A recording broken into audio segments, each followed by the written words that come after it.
for speaking to our Rotary group. This has been our norm, the Zoom meetings. So it's been working out very well, and especially for our speakers who don't have to travel to meet with us, they can jump in and get on their iPads or computers or whatever. So just a quick introduction. Susanna is with the Weston Playhouse. She is, and correct me if I'm wrong on any of these, executive artistic director, producer, and teacher. She was the associate producer and director of the studio at New York's acclaimed theater for the New Audience, which is TFANA is the acronym, where she used to produce shows as Shakespeare's Pericles, probably, yeah. Pericles, yeah.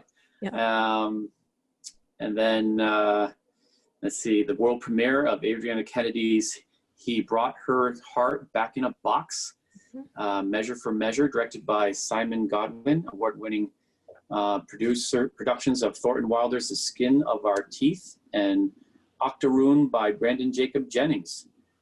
Before that, you were the resident director at the Center Stage at Baltimore, and the list goes on. Very accomplished person, and great to have you here in our neighborhood. So without further ado, please introduce yourself and let us know what we need to know about what's going on in Weston. Yeah, so a couple of familiar faces. Hi, everyone. As Kevin said, I have been here, I got here relatively recently. So 2 years ago, I started at Weston, and before that I was in New York, although I have a pretty long-standing relationship with Vermont, spending summers here, and then my husband and I had a place in Shaftesbury for about 10 years before I took this position. So we were always sort of trying to find a way to get to Vermont on a full-time basis. And I knew about the theater, and I knew of Weston's work because Malcolm Ewan, who was one of the founding artistic directors, was a good friend of my husband's. So we had actually seen a couple of things here before I joined the theater, and knew about it from Malcolm. And then, as is the Weston way, the family network of that theater is pretty extraordinary. So as my relationship with the theater became closer, I discovered that many of the artists who I am close with also have relationships with Weston. So there's a great kind of, even though I'm new to the theater, a great history there.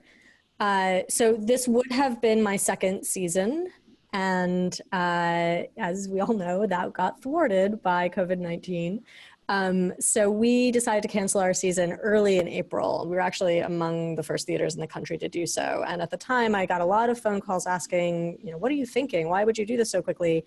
And, in the weeks that followed, got a lot of phone calls saying, we're following your lead. And as we all know, it ended up being the right decision. It was definitely a hard decision. But we do think very much the right one, not just because of how difficult it would have been now to be in performance, but because we start working on our shows in late May. And at that time, the idea of bringing all of those artists, you probably know, we have over 100 artists and theater makers who come to Weston every year to put on our shows. And it just was unconscionable to think about bringing that potential virus vector to the community. So we're focusing now on the work that we can do, which has indeed proven to be very much online. There is, I was looking back actually at a Facebook post I posted back in April where I said I will never do anything online that's not theater. And then I quickly changed my decision when I realized that it was more important now to be making art however we can and in whatever form we can. So we're focusing on our online work. We just, a couple of weeks ago, premiered a project called One Room, which was small plays that we commissioned and recorded, performed, produced, and that went very well. And now we're working on a similar project in the musical theater vein. So we're working with a group of composers who are putting together sometimes new songs, sometimes songs that they wrote some time ago that they're revisiting and re-exploring in these days. And then we're looking ahead to next year and trying to figure that out and see what that might look like, which if you told me a couple of months ago that we'd be trying to figure out what next summer looked like other than the usual, I wouldn't have believed you. But indeed, it does look like we're going to be we'll be, up at more full scale, but we're still going to be looking at making work in this context. And so our aim is to be live, but we probably won't be doing the full roster of shows with 100+ artists over the course of the summer.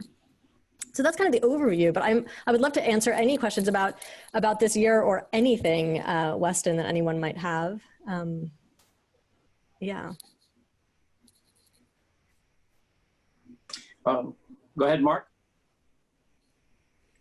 Thank you for being here. I was kind of wondering if you knew, because you mentioned it, but I wasn't quite sure I was getting it. Mm-hmm. Are any places doing, or any community theaters or anything around the country starting to do any kind of plays-ish online?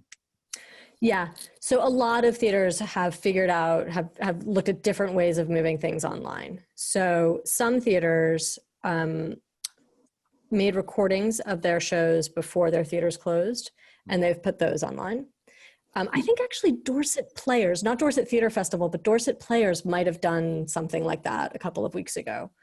Some theaters are doing these readings, which basically looks like this, but it's actors reading plays. And then some, like ours, are finding ways to do what I don't call theater, but which is work that is theater artists making work that's frankly closer to film or television. To go really into the weeds on it, one of the tricks of this right now is that most theaters, professional theaters, not community theaters, but most professional theaters work with the union Actors Equity. And that union is being really careful about what they're allowing theaters to do and to charge for. And most theaters are finding that they actually can't afford to pay the actors what the union would require and get that work online. So it's a bit of a trick. There's a theater called Playwrights Horizons in New York City. They've been doing some audio work. Williamstown Festival has partnered with Audible to do purely audiobook versions of their plays. So everyone's trying, but there are very few theaters that are really doing what we would call theater, like the stuff that at least I grew up with, the sort of the theater that ends up on television but is filmed live, so that you're watching what the actors on stage, but through the television. That was I don't remember what we used to call that, but that thing that we all used to watch on public television. Is there one other question? I mean, were you referring to the kind of thing that Hamilton did with Disney? Exactly. Yeah. And are you? I'll get that. That's just my. No, that's not me actually. But, what do you hear about your connections in Manhattan? What do you? I mean, it must be that must be some interesting conversations. Yeah, it's, so officially right now they're saying January. But I will tell you, I don't know any producers who are actually, so if a show was going to perform in January, they would need to be back in rehearsal round about November. They need to be casting now. I don't know any theaters that are doing that. Wow. Yeah. I mean, thank you for your answer. Appreciate it. And I hope I'm wrong about that. I hope that, come November, we're all looking and finding out that all sorts of things are happening. But right now, I don't know any that are. There are a couple of theaters in the regions, including sort of in our backyard, 2 theaters in the Berkshires that are, one theater in the Berkshires and one in New Hampshire that are trying to do live performance. They're performing in, so in a theater like ours, 300 seats for 30 people a night, which is a whole economic challenge that I don't quite actually understand how they're pulling it off. But yeah. Anyone else? I need to scroll through, so I can't always see people raise their hands. So that's why there's a little delay here. Anyone else have any other questions? It looks like Bridget, you do. Bridget, Hi. thank you. Some musical venues are doing outdoor, small gatherings, that kind of thing. that seems much harder with theater. I don't know, do you know anyone who's trying to do that kind of thing? Yeah, I'll tell you, I think almost on a daily basis about what we might be able to do outdoors. And as you said, it is hard because, frankly, just the acoustics and the equipment. We're sort of, as much as we mic musicals these days, it is a different thing when you're outside. Other than this one production of Godspell in the Berkshires, I actually don't know any theaters that are doing outdoor performances. As I said, we are sort of on a daily basis trying to test out whether we might be able to do not a full production, but something outside before the weather turns, just to get us all together again. And on a day-to-day basis, I say, okay, we can definitely do that. And then the next day, something like Killington, there's an outbreak in Killington happens. And I think, oh, we need to be careful. I expect that next year, I'm not going to say whether this is true for our theater yet, because it's still very much something I'm figuring out. But I do think across the country, we will start seeing more exploration of outdoor theater when people have time to plan for it. Outdoor theater is a great, fun thing. It just does take a lot of planning. Mm-hmm. Yeah. Thank you. Yeah. So, Susanna, you must have come in during the transition from the into the new facility. Mm-hmm. Were you part of that transition? So I started the season that theater opened. So there was about a 6-month period when I overlapped with the 3 guys, and that was that period. So their last season was the first season in the new building. So I wasn't here for the lead up to it, but sort of the opening, and now obviously life afterwards. Yeah. So how does that work with the 2 buildings now? The new one versus the old one. How's that work? Yeah. It's great. I mean, it's when the 3 guys set out to build that new building, they really wanted to find a place that, probably many of you have been to the Rod and Gun, where they could do the work of the Rod and Gun, but in a way that, frankly, wasn't quite so torturous for the audience and the actors. I mean, I've heard stories about actors like running around in the rain to get from one place to another, and audience like sitting literally on top of each other in the Rod and Gun. So they wanted a place where they could do that more experimental, that sort of less popular, right? It's a little bit more of a growing audience for Walker. And in that regard, it's worked really well. The other thing that's been really great about Walker is that we really can do work year round. So starting my first winter, almost 2 years ago now, we started doing music shows on the weekends in the winter, and had great success with it, and continued it last year, and it started growing and growing. I'm actually, one of the things I'm really sad about is that it looks like we probably can't do it this year. And that was a really wonderful thing because it brought new people into the theater, into Weston, into our area. And also people who have, grown up here but haven't been to the theater because it might not be their cup of tea, were starting to come to Walker to see that off-season work. It's also been really great for the artists. We've had a lot of writers in particular who come and spend time and work in that building and really get a lot out of it. So I will say, I'm sort of a bit sanguine about what's happening this year, and I'm sad about the loss of the season, but generally I think, okay, well, let's just plug ahead and keep looking forward. But I do at times get sort of heartbroken about the fact that Walker is sitting there kind of waiting for us to come back.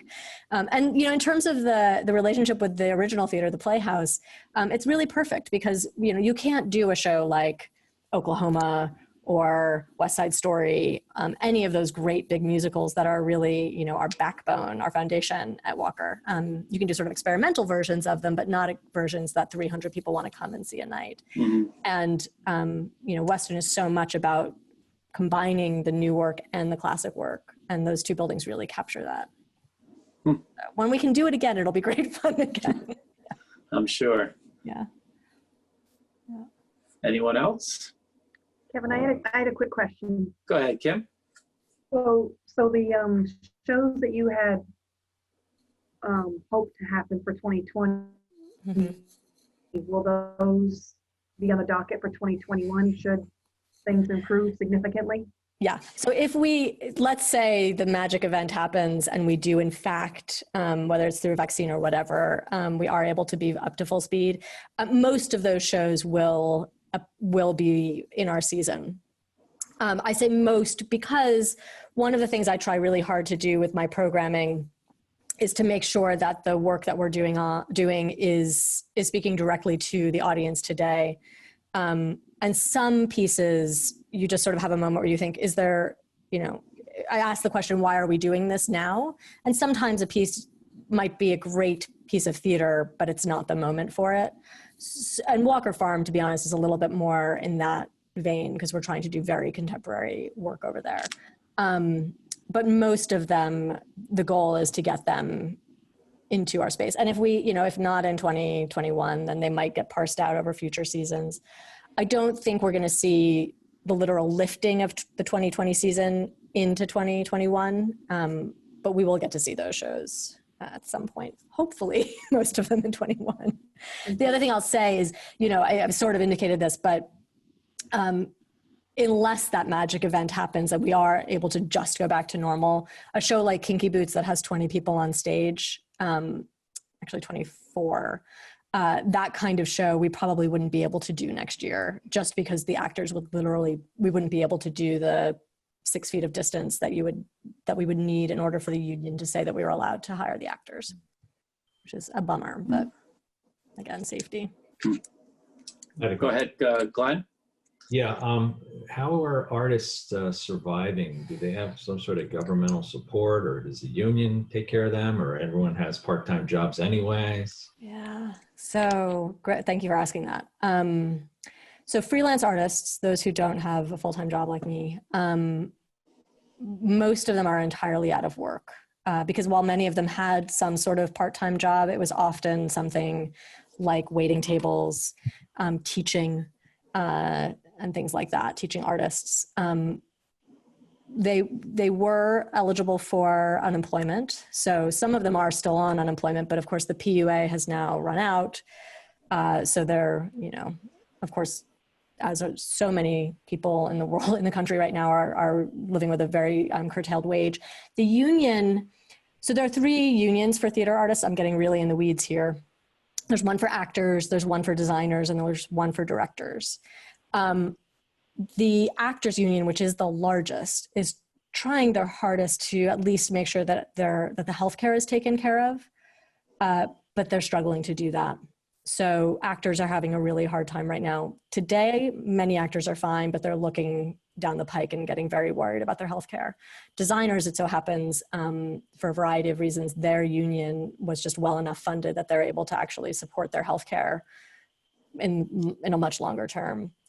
But no, in the community right now, a lot of what we're talking about is how do we take care of our artists in this period? And we are frankly seeing a lot of artists who are leaving the field. Yeah, it's pretty heartbreaking. Mm-hmm. That is. Yeah. Anyone else? Something upbeat? Anyone have an upbeat? Well, thanks, Glenn. I just had I don't want to monopolize, but I just think I'm thinking of 100 actors and workers coming up at one time. How do you plan for the housing and the meals and things like that? How does that, are they on their own, or do you have a plan? Almost like going into a campus, I suppose. Well, yeah, exactly. So in a normal year, we own 2 houses, which house 11 people. So that's a fraction of what we use. We have a production manager, Nathaniel Valandry, who is full-time. And in a normal year, a lot of his job starting in December is finding area housing. So we work a lot with people who own homes in the area. We actually work with Okemo a bit, some of their ski housing. So we're renting spaces for our staff and actors as well. Once they're here, they are, they're housed, but they do take care of their own dinner and food and everything. Although the community tends to feed them very well. So in any given week, they're often, one person or another's home for dinner. But it's definitely, we have what we call our housing puzzle, which is a huge document of where every person is and who arrives on what date and who's picking them up and who gets them back to the train station. And it's one of the big things we're thinking about as we look ahead, because while our union actors all are housed individually, many of our staff members, the people who build the sets and run the lights and everything, they share an apartment, and in some cases they share a room. Our interns used to share bedrooms. Well, that's not going to happen anymore. So one of the things we're thinking about is how many people we can really house in a safe way, and where we're going to be housing them. Yeah, it's a trick. It's definitely a trick. But campus is the right word. I mean, we basically, and I'm sure, you're all around here. I'm sure you see in the summer sort of the gaggle of interns who start running around Ludlow and, populating the restaurants and everything. That's all good. It's all good. We like them. They're charming. That's right. All right. Anyone else have a question for Susanna?